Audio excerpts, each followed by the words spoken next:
Afternoon, folks. I'm Dave Canterbury with Self-Reliance Outfitters in the Pathfinder School. Back down here at the Pathfinder School outdoor classroom. And here at the Pathfinder School in Southeast Ohio, we teach lots of classes from basic, intermediate, and advanced survival, bushcraft 101, navigation intensive, Red Cross wilderness first aid certification, wild edible and medicinal plants, ropes and rigging, and lots of other classes you can choose from at our website at selfrelianceoutfitters.com. Hope to see you for training in 2025. Now, to today's video, I want to bounce back into the navigation videos for just one segment here, and then I've got a video that's going to release tomorrow morning about 10 o'clock. That's a much longer video about basic camping and categories of gear for basic camping, okay? I want to bounce back into this navigational series real quick to add it to my playlist because I want to discuss what I think the top 5 items are that you should carry for navigation. And you don't necessarily have to carry all 5 of them, but I want to give you some of the pluses and minuses of them so that you understand that when you're putting your kit together. And I also want to talk about some specific brands in this video that I think are important so that you have good, capable, and reliable equipment with you, okay? Now, I've got these kind of listed in the order in which I think of importance, all right? And we'll talk about why that is as we go. So a compass is your number one asset for navigation. You want a good compass that is set up in degree increments so that you can plug in azimuth to at least 2 degrees minimum and that you can sight bearings with on the fly, all right? You can navigate with a compass without a map, and you can navigate with a map without a compass. And that's why the map is number 2 on the list. Together, or in conjunction with these other things, bomb-proof system. But if you had to have one or the other, I would choose the compass over the map because the compass will work from wherever I'm standing. The map is only good to you if you know your starting point, or you can figure out about where you're at on the map, which may be difficult on a large-scale map. With the compass, I can create my own map, all right? So, compass and map are your first 2 priorities. You should always have them with you when you're navigating in the backcountry. Without a doubt, no matter what else you're carrying, you shouldn't rely on anything more than these 2 as your last-ditch efforts if everything else fails, because the rest of these rely on one thing, battery life. And battery life can be a problem in the backcountry.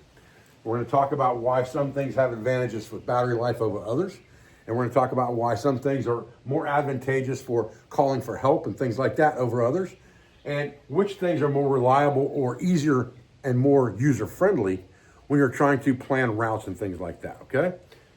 So once we get compass and map out of the way, and we've been talking about that the whole navigation series, there's no sense in beating a dead horse on that. You should always have a compass and a map with you in the area that you're operating in. It's always good to have a notebook and pen, a set of pace beads, a protractor if you need it. All of those things are important to have with you, all right? Beyond that, I would say the third thing would be a GPS personal locator beacon, all right? And there's a couple different options, and I've talked about several brands over the years. And what I've come to the decision on in my mind is that Garmin is the king, all right? Iridium satellites, Garmin is the king. Now, for a long time, I just carried this little Garmin InReach Mini. What's the advantage of this for navigation? Not a whole lot, okay? The advantage of this is for rescue.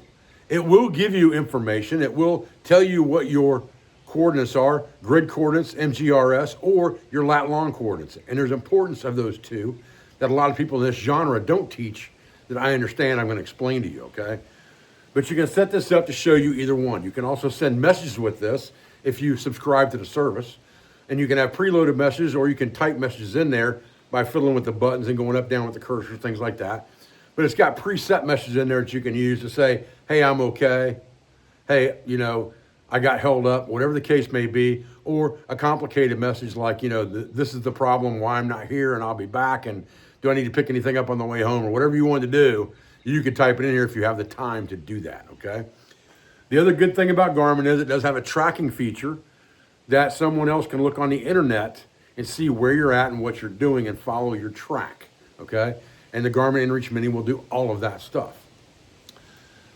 I've upgraded recently from the Garmin Mini to a Garmin GPS 67i, I believe is the nomenclature of this thing, if I remember right.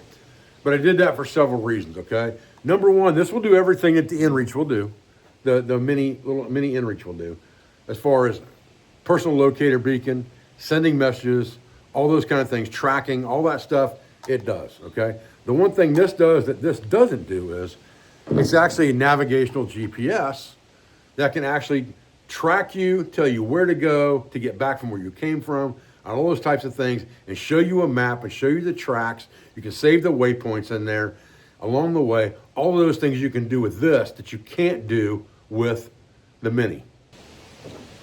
Now, this Mini, all right, does have a screen on it where you can drop waypoints and navigate and all those types of things.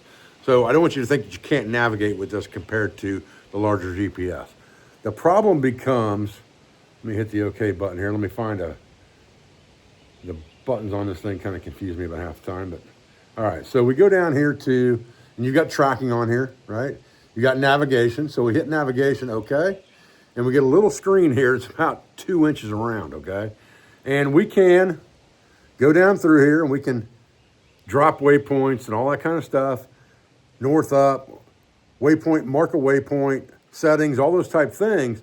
But the screen is about this big, right? So it's very difficult to see things, and it's not going to show terrain, right? That's the problem. It just shows you a track. It doesn't show you a terrain. But with the larger one, I'll turn it on for you here. With the larger Garmin, they come up really fast. That's the other thing I like about Garmin is they work really, really well. They're quick and dirty and easy.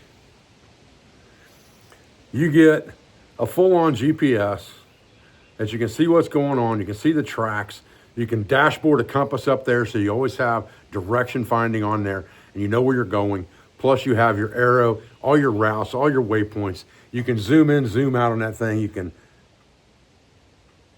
back your way in or back your way out, depending on what you want to do there.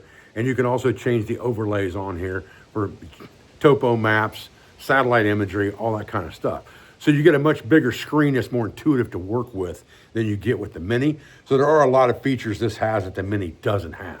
And that's the difference. And that's why I got this over the Mini. Let's talk about the capabilities of this compared to other things, all right? The first advantage to this in my mind over something like an iPhone, which we're going to talk about next, phone GPS, okay? The main advantage to this that I've found is the new iPhone 16 has the feature in it of a SOS mode, and it's satellite driven, okay? The problem with that becomes battery life in my mind if you're keeping that phone on all the time while you're moving, because you've got apps running in the background, you got things running in the background, it's doing other things, and it's draining the battery life, especially in cold weather. Something like this, the Garmin, is only doing the GPS work. That's all it's doing. It has no other apps running in the background, all that mess. So you're not eating up the battery. The battery will last for days with something like this or this, compared to, maybe a day or less with your phone apps, with your phone, depending on what apps you're running in the background and other things that you're doing, okay? Now, yes, you can always turn it off and turn it on when you need it, save battery life. You can do the same thing with this, okay? The other advantage to this that I've found is because it's always in that GPS mode, it sends messages fairly immediately, and it doesn't have to look for satellites to do that.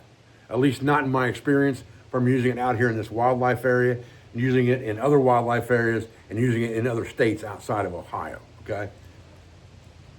The disadvantage to the phone GPS system in the new iPhone 16 is it defaults to phone service and only flips to the GPS when it can't find phone service and you have to send out an SOS signal. And at that point, it starts looking for satellites. And I have tried to use that phone system, that SOS emergency message system, to message my wife even, just to get a message out to her to say, hey, I'm good to go, when I didn't have phone service. And it would sit there and say, you need to move to a clearer area to see the satellites, blah, blah, blah. Well, what if you can't move? What if you don't have time? What if it's a right now thing?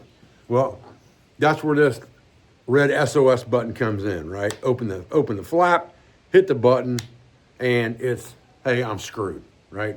It's that simple. You don't have that luxury on anything else that's as reliable in my mind as a Garmin, okay? And like I said, the InReach Mini or this GPS are good. The GPS just has the advantages of having an actual built-in GPS that you can track movements, backtrack, set waypoints, all those types of things. Now, is it easy to use compared to other things? No. That's why we're going to talk about iPhones now, okay?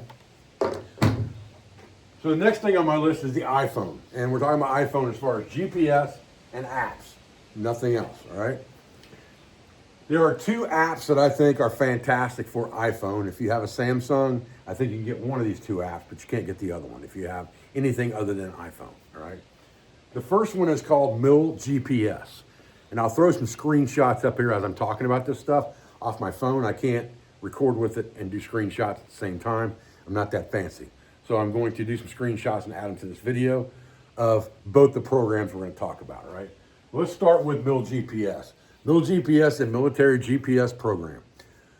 It has the capability of showing both lat long and MGRS and several different formats of all of that stuff, and several different formats of grid locators worldwide. So you can adjust it to show you whatever you want it to show you on the map. And the advantage to it is that you don't have with some other applications on devices is you can put your cursor anywhere on that thing that you have a waypoint from one waypoint to another, no matter where it's at. You don't have to be standing there. And you can get the exact direction and distance from one point to the next, okay? And you can do that from any waypoint that you have on there. You can even do it from wherever the cursor's at to any waypoint that's on there. So if you're standing out in the middle of nowhere and you haven't dropped a point, and your cursor, your little thing is right there, your little circle, because that's where you're at, you can highlight a waypoint up here, and it will give you that distance and direction between the two. Now, you may have to do a reverse azimuth if you don't have this one lit up and you lit this one up, but it gives it to you, okay? It has a lot of advantages that way. One of the real big advantages, I think, to Mill GPS is also that you can set this thing up to have a primary system, like MGRS, and a secondary system of like lat long. And you can, when you hit the point with your cursor and you highlight it, it will show you your primary measurement system, your primary location system. And if you hit it again, it will pull up the actual page that involves that point with all the information about that point, including the secondary measurement system or secondary locator system. So you have both the MGRS and the lat long at the same time just by punching the button. And I think that is an awesome feature of Mill GPS. The other thing about Mill GPS that I really like is you can set up different overlays and you can pile them on top of each other or have different overlays showing at the same time. So if I've got, let's say we've got 7 navigation courses out here at the Pathfinder School, and all 7 of them are different color tags. All those courses are separate overlays in Mill GPS. So if I only want to look at one of the courses, I can highlight that overlay and it's the only one that will show on the map. If I need to look at, let's say, the base camp overlay, which shows all the base camps we use here at the school, in conjunction with, let's say, the intermediate nav course, I can light up both of those overlays and it will only show those 2 items and nothing else. So I might have 500 points in that GPS spread out over this 4,000 acres, but I can only have to look at certain ones. If I want to, I can get rid of the rest. So it's not such a jumbled mess of points on the screen. Yet another feature of Mill GPS is that I can set it up to show me different north references, and I can swap back and forth while they're on the map. I can put all those GPS points out there. I can walk around here and put tags anywhere I want to put them and mark points and have them stored in that GPS program. And then I can change what I'm looking at between grid north and magnetic north. And why is that important? Well, if I have a basic class out here and we haven't even discussed declination of the compass, and I want them to only follow the magnetic azimuths to get to these points, all of the distance and directions that that app will show me will be in magnetic reference. And if we go to an intermediate course where we've discussed declination, we've set the compasses to match the map, I can set this program to show me only grid references. So every point out there will be shown in a grid azimuth instead of a magnetic azimuth. That's a huge advantage if you are practicing navigation, teaching navigation, or if you're just navigating in the backcountry and you can swap between those things. There are lots and lots of advantages to Build GPS. I cannot overstate how awesome that program is if you have an iPhone. Let's talk about the Gaia app. Again, I'll put some information on the screen for you on this app. But the Gaia app, both of these apps cost money. They're not free. There's a free version. They don't do everything unless you pay for them, okay? So, but there's a service you have to pay for with Garmin as well, and even more of a service if you want guaranteed rescue, just like other PLBs. So there's money involved with all of this stuff, including, just like your phone has a monthly payment on it, most likely, okay? But you also have payments on these programs, but they can save your life and make your life a lot easier. So to Gaia. Gaia is a program that's available in other formats besides just iPhone. But if you got a Samsung or whatever, you can probably get the Gaia app. The Gaia app will do a lot of the things that Build GPS will do, just not as efficiently. But the one thing that it does more efficiently is than Build GPS is it will actually, you can record your track basically, and it will follow you wherever you go and show it to you on the screen. And you can pick any place along that route and put your cursor on it, and it will give you whatever coordinates you're looking for, whether that's MGRS, whether that's lat long, however you've got it defaulted to set up to, it will give you that information, okay? And you can do that from anywhere on the route, even after the route's done. So the advantage I found with Guy here at the school is I can go out and walk a trail out in that wildlife area, 2 or 3K out there that's not even on the map. I can walk it on Gaia. Then I can come back in here and without ever dropping a single waypoint, I can take that trail and I can, everywhere there's a turn on that trail, put the cursor and it will give me the exact grid coordinate location of that turn. And I can then plot that on the map to update a 10-year-old outdated map that doesn't have any foot trails on it and put every foot trail that we use out here at the school on that map. So there's a huge advantage to that compared to something like Build GPS. But again, Build GPS has certain advantages that Gaia doesn't. So those two programs work really good in conjunction with each other.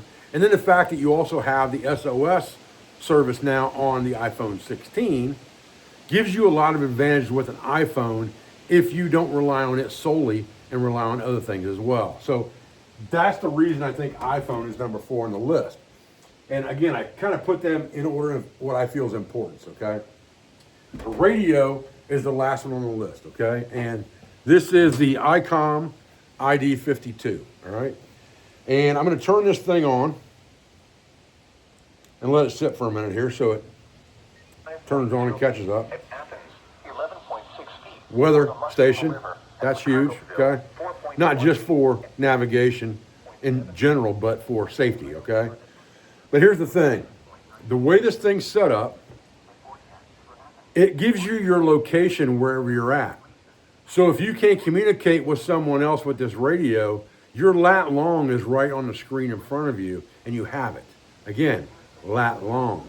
This does not convert. You cannot set this thing to show you MGRS. It will only show lat long. You cannot set this thing to show you anything except lat long, okay? And I'm underneath this building right now, so it's not picking up the satellite.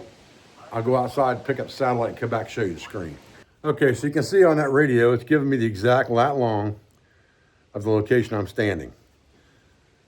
That's important, okay? It's also important to understand lat long versus MGRS and how to go between the two. We'll talk about that more in just a minute, okay? The other advantage you have with something like this, like a radio, is the same advantage you have with your phone in that you can talk to a live person possibly, okay? Your phone has service, you can talk to a live person. Messaging is out. It's, hey, here I am, I'm hurt, this is what's wrong with me, this is what I need right now. You can do the same thing with radio as long as you can get to a location or you're in a location that the radio will work and communicate. The difference with this is it also has D-Star. So unlike a Baofeng or a cheap 2 meter, 70 centimeter radio, this one also will work with reflectors and things on D-Star that those radios won't work with, as well as the normal repeaters that those radios work on. It has weather, Again, it has a GPS built into it that will give you your exact lat long location. So if you can communicate that, then you have a huge advantage with this. But the reason it's below your phone is because it doesn't have an automatic dial and talk like your phone does. You're at the mercy of, is somebody on the other end receiving that radio signal? But there are advantages to having a radio.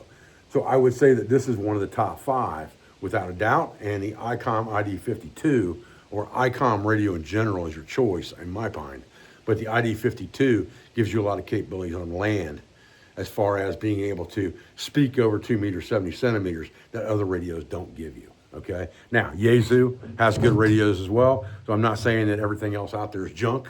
That's not what I'm saying at all. As far as usability goes, I think Icom has the corner on that market. Unless you are used to a Yaesu radio and understand it, it's much more difficult to manipulate, I think, than this Icom ID52 is. Just my personal opinion. Probably a lot of radio guys out there would disagree with that, okay? However, and it has other advantages too, as far as the batteries being swapped between that and the 705 and all those types of things. But that's radio stuff versus what we're talking about now with navigation, okay? So now let's go back to that question of MGRS lat long, okay? And why I think it's important to understand and be able to plot both on a map, okay? It's one thing to be able to plot a grid coordinate on a map, all right? Lots of guys can do that. Lots of guys teach that. Very few people in this genre, no schools that I know of, teach lat long, okay? Why is that important? Air rescue is going to use lat long to find you, not MGRS. Ground people are going to use MGRS to find you. If you're on the water, you're definitely going to have lat long to be found. And most of the time, all devices you're going to get are going to be defaulted to lat long, not MGRS. And you're going to have to change it over if it's possible and switch it from lat long to MGRS to be able to get that information, or it's going to default to lat long. So if you haven't done that ahead of time, and now you want to know what your location is, it's coming up lat long. And if you can't figure out how to switch that and you haven't studied up on it beforehand, now you're going to have to figure out how to plot that on your map and convert it to MGRS, if that's what you have to do, all right? So we teach that here at the Pathfinder School. How to do both, how to use both, how to plot both, how to go from one between the other, and all those types of things. But it is important to understand lat long for the reasons I just stated. Okay, guys, listen, that was a short video, and I didn't get really specific on all the features of Mill GPS. I didn't get real specific on all the features of Gaia, because those could be separate videos altogether. I didn't talk about all the capabilities of, the Garmin GPS and things like that. I just kind of brushed over them and told you what I think advantages and disadvantages are between the two different Garmins and between Garmin and iPhones and things like that. But I think it's enough to give you an intelligent jumping off point to say, hey, I want to further research this or further research that, okay? Again, I'll put some screenshots in the video, hopefully of a couple of these programs so you can kind of see what they look like, and then you can make your own decisions from there. I appreciate your views. I appreciate your support. I thank you for everything you do for our school, for our family, and for our business. All our sponsors, instructors, affiliates, and friends. And I'll be back with another video in this series or another series as soon as I can, guys. Thanks.